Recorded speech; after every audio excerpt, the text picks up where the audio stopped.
So last week, I dropped a video about how there was this Twitter thread that was unfolding about Baldur's Gate 3 being this anomaly and how a lot of AAA developers didn't want to be held to the same standards that that game and Larian Studios was setting. And seeing as I was getting ready to hop on a plane, I didn't really have the opportunity to share a lot of my thoughts on it. And with a react from Asmongold, as well as a ton of other videos that popped up online because of it, I really have a lot of things that I want to say. And when I went to dive back in and find some more information, I ended up stumbling upon a podcast that shines so much more light on what's going on in the AAA industry, and I want to share that with you guys today. So while diving in and doing a little bit of extra research, looking at different Twitter threads, as well as a couple news websites, I ended up stumbling upon a podcast called the House of the Dev Podcast, and they had a special guest, Cliff Bleszinski. And he was joined by the show's co-host, Ralph Colantonio, who is the founder or ex-founder of Arkane Studios and also now Wolfeye Studios, as well as Peter Salnikov, a video game composer and the founder of Bookburner Games. I am a massive fan of Gears of War, so when I saw a podcast with Cliff Bleszinski, I thought, well, hell, I'd love to hear this guy talk about video games, especially because he's somebody that's been outside the industry for so long. And seeing also that the co-founder of Arkane Studios, who is no longer part of AAA gaming, wants to discuss AAA gaming, I knew that this conversation was going to be incredibly valuable, and it turned out it is. Now, one of the first things that the team brought up was, well, just how expensive AAA games have gotten over the last few years. The economy of game development and what it takes to make a AAA game these days, and it's getting so ridiculously expensive. It's fucking crazy, you know? Yeah, hopefully. Don't you think it's going to go a little cheaper, given... If you look at the history, tools were kind of like not making much progress for decades, whereas to compensate for that, we had bigger and bigger teams. But now look at the tools, and they kind of like, okay, they're catching up a little bit, so maybe it will stabilize the teams and lower the budgets little by little. I mean, that's one thing that my old boss, Tim Sweeney from Epic, knew years ago. He knew how to empower creatives. Now, this point that Raphaël brings up is really interesting because it's this idea that AAA companies realized that they didn't necessarily have the best tools to work with. So the only way to make games more grand, more big, more beautiful, more, well, full, was to make bigger teams, because the more people you have with tools, well, the more things that you can get done. However, things have changed over the last few years, especially lately, if you guys have looked at any of the development with Unreal Engine 5, where a lot of this stuff is getting streamlined and development is becoming easier and easier and easier. And well, we're seeing it on Steam almost every single week, where there's a new indie title that hits where it's one or two or three guys that are making absolute bangers that everybody's getting addicted to. This idea that these large teams and these massive studios need to exist is actually slowly but surely starting to fall away. And I started to have this realization when I was listening to some of the feedback over the last video and all of those different Twitter responses about developers being upset about Baldur's Gate 3 setting a new standard. And the realization is that AAA studios can't meet those standards because they're too big to do it in the first place. They have too many people above them making choices. It's not these small, tight-knit studios, these small groups, these creative people that are allowed to be creative. And this podcast, and as we continue along with this conversation, you're going to notice that this is just the absolute truth. That eventually a lot of these, this is just my personal opinion, these AAA gaming companies are going to start to shrink. And AA, single A, and indie are the ones that are going to rule everything. Now, in this next section, they start talking about how Dota and CSGO were these games that were mods that eventually blew up into these massive games that took over entire markets or even created genres in some situations. They talk about how these indie games and how these smaller studios or even just one or two guy teams are making these massive games that end up getting swooped up by AAA companies. You know, Dota and League of Legends and all that came out of a Warcraft 3 mod. Right. Mm-hmm. You know, Counter-Strike was a Half-Life mod. Right. And, you know, like it's the whole thing. You know, it's not always going to be the AAA developers, you know, from Activision or EA or Microsoft that are innovating. It's often the person in his, you know, parents' garage in middle America that takes a game that, you know, modifies it and comes up with something that goes viral. And that's just kind of the beauty of it all. Right. Yep, absolutely. It's that cycle. Always, always. Once you start becoming big, you just do what you know how to do, and you lose that. And then, like, there's someone out of nowhere that does this thing that everybody looks at now. They buy them, and then they go big on it, and then this one now just does what it does. Yeah, and that's the thing. It's when I look at people who are the ones who hold the money, right? Who are gonna fund an intellectual property. They're gonna create something, and they're like, no, we want existing IP. And it's like, where do you think the existing IP came from in the first place? You fucking idiots. Now, this part of the discussion, especially from Cliff's line at the end there, is so telling. And it reveals to us what the systemic issues are in AAA design or AAA games in general, which is that they take these amazing ideas from smaller companies, or they purchase the IP or whatever it might be, and then they blow it up and it gets bigger and bigger and bigger under these bigger studios and bigger teams, and eventually it gets too big for its own good, and it becomes bland to the rest of us because they've made so many of the same iterations of the same game. It's so contrived, and we're just tired of it. I think a really good example of this is just about every single game that any of us are fans of that ended up becoming a larger franchise. Look at a company like BioWare. Baldur's Gate, the original one, as well as Shattered Steel, absolutely incredible games. They get purchased by EA. They come out with Mass Effect and Dragon Age, also incredible games. But over time, those games become contrived, they become repetitive, and they become bad. And it's not that those studios were necessarily out to do that. Well, they were just pressured to do it because that's what that industry at that level does. This guy named Dave Nash, good dude, was a lead level designer on the Gears franchise, and he worked on some of the Medal of Honor games at EA. And an executive came in and is like, add more exploding barrels because kids love that shit. Like that kind of like dumb feedback, right? And it's just like, dude, like, okay, you guys are the money men, and one of the many things I learned in my life is hire creative people and know when to get the fuck out of the way, but know when to check in, right?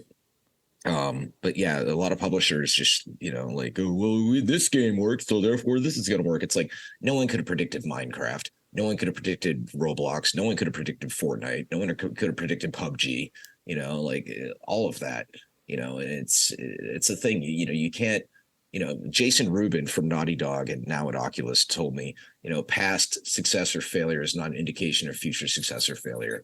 Like you never know what's gonna be big next, right?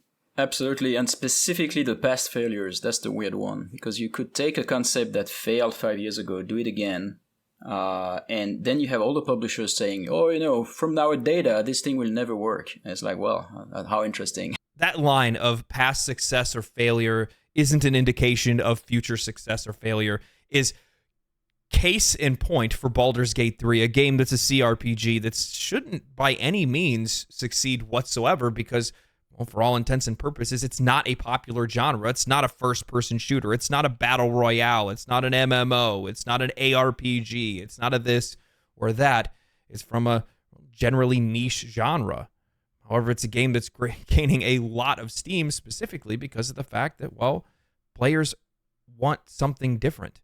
Just because something hasn't worked in the past and a lot of these executives don't think older things can work, that doesn't necessarily mean it won't. Same can be true for just about anything. And I think the other line as well is really, really good.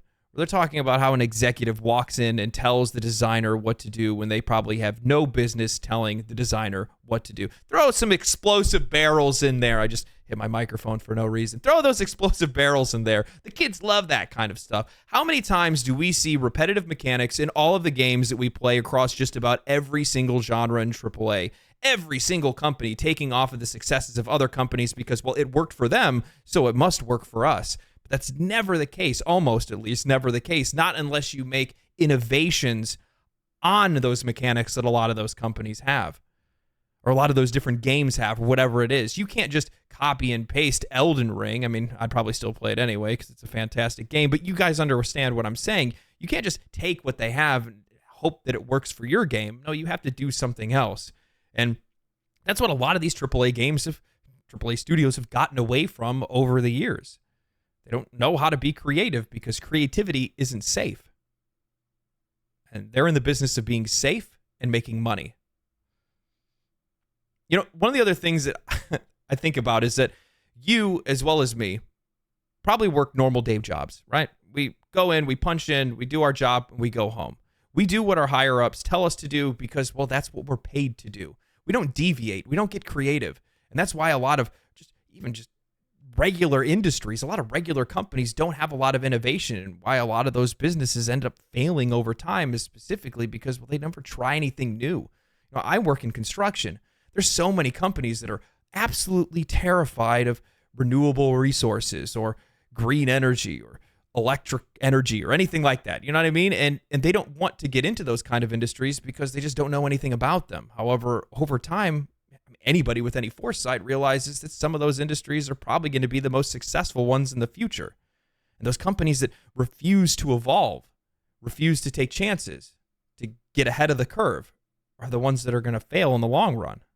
A lot of publishers out there, they don't know what they want, right? They do. My old boss, Mark Rain, he told me, they're smoke chasers, and they're chasing after the trend. I absolutely love this.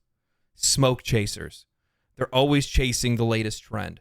And the funny thing about chasing the latest trend is that for a lot of these companies, for the size that they are, it is impossible for them to be able to keep up. If you think about it, say there's a game that comes out today. Most of these game companies, these AAA companies, if there was a fantastic, beautiful, incredible, amazing game that dropped today, it would take them 5 to 6 to 7 years to be able to develop that title. And it's far too late by then because now you're already looking at a completely different generation of gamers. You're looking at a completely different generation of tastes and talents and technology and all kinds of different things and all these different factors that would change what we're looking for, what we're interested in.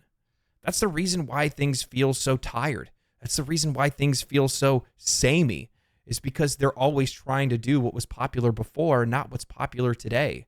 And because they're not the ones that are ahead of that curve, they're not the people that are taking chances, they end up giving us something that just doesn't satisfy us in the end.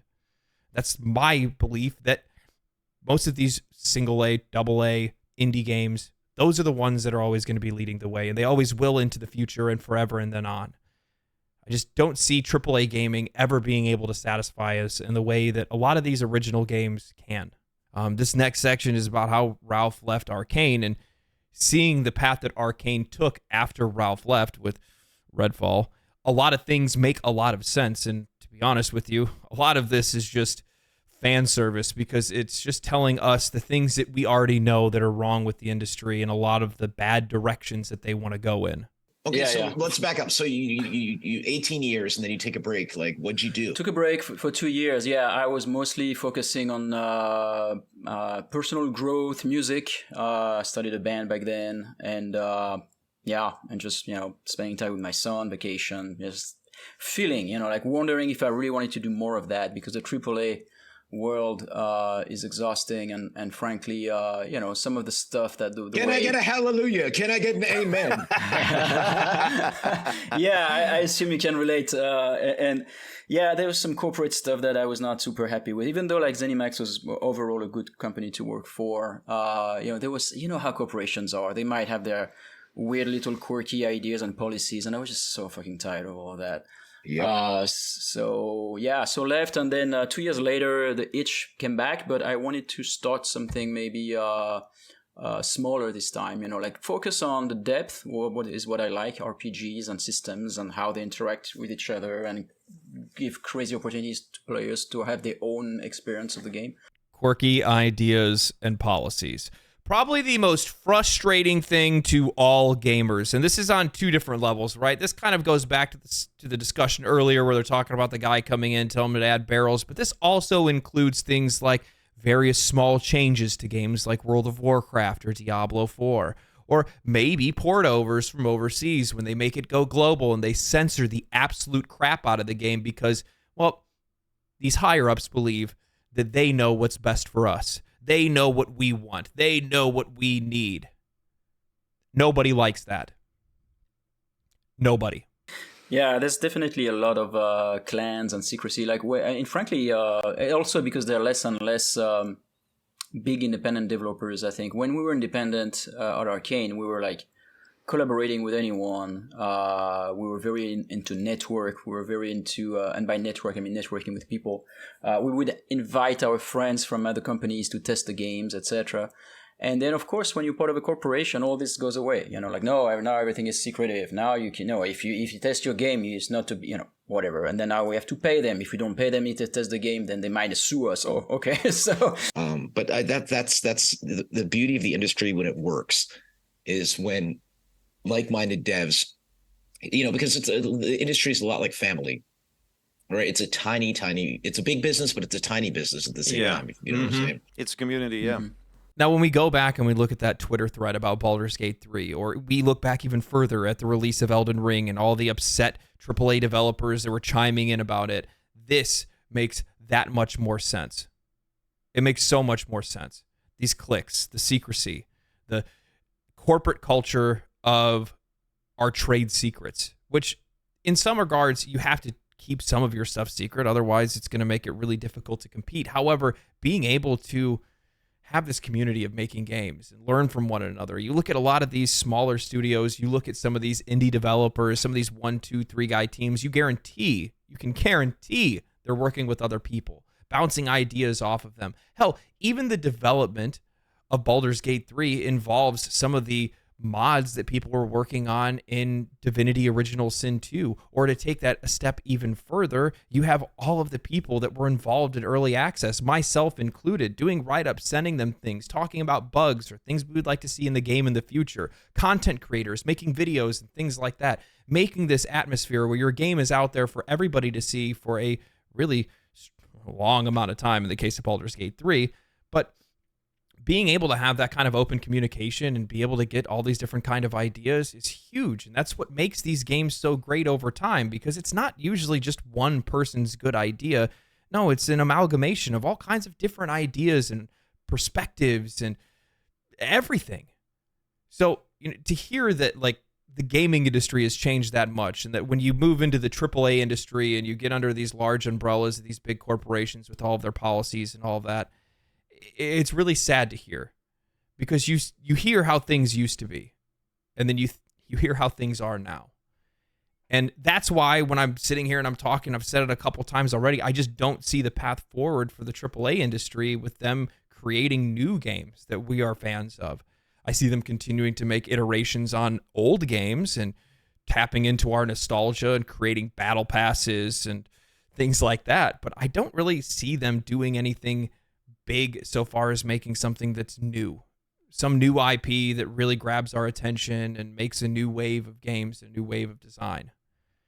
It's really sad to say it like that, and I don't really want to be like a doomer about it, but we don't really have to be doomers about it, because there's other people that are making games at the same time. Because even though we have our Blizzards and our EAs, we still have our Larians. We still have other companies like them. We still have our indie developers.